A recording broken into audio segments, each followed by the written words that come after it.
No, come closer. Welcome to the first episode of After Hours series. Well, you will ask me, Mon, what is After Hours series? Well, basically, it's a series of videos that you might be able to watch after hours of school, work, or even intense editing tutorials on YouTube, where I'll be sharing with you some of the tips, tutorials, DIY that I use on my YouTube videos when it comes to shooting and editing your footage. More like about what you do before publishing, so you may expect anything on this series. It doesn't matter if you're a beginner, content creator, or even a starter, but I'm pretty sure that you will gain something out of this series. But the cool part is these videos will be only 2 minutes long. So ladies and gentlemen, without any further ado, let's jump into today's tutorial. In this video, I'll be teaching you how to do something like this, or something even like this.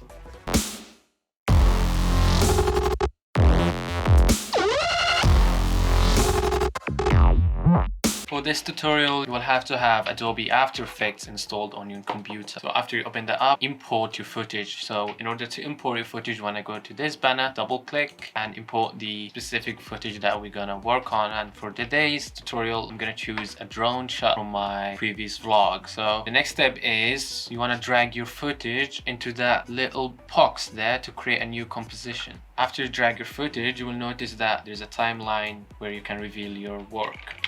The next step is you want to choose a specific point from your timeline where you want to start tracking your footage. So for me, I'm gonna start with this cool shot, and on your keyboard you will hit P, start on your timeline, drag till you find where you want to end this clip, and after you do so, press N and end a new clip, and that will make like an input and output of the sequence you just chose. Okay, in order to trim the rest that we're not gonna use in this video, you want to go to composition and then trim, come to work area. Afterwards, you want to go to the footage, right click, pre-compose, move all attributes, then check that little box, open a new composition, then hit OK. After you pre-composed it, you want to go to Effects panel. You want to search for camera tracker.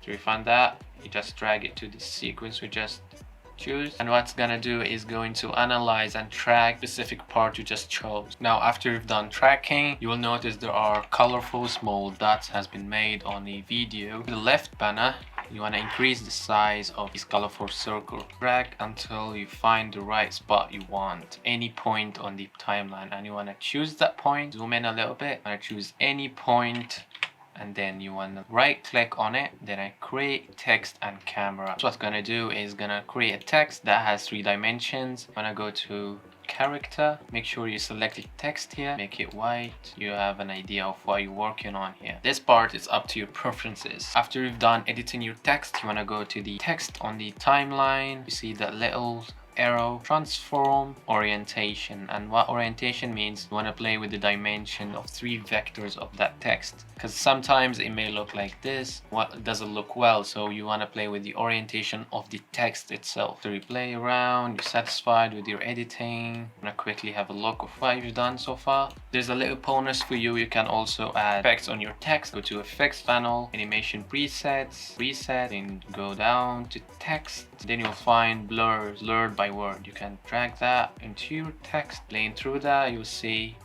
it fades into the scene, which looks awesome. And you can do pretty much anything with this technique with a lot of scenes. And that's it for me. I hope you learned something out of this tutorial. Stay tuned for more tutorials. If you have any doubts, requests, leave them in the comment section below. I'll answer all. With that, I end today's tutorial, and I will see you in the next one.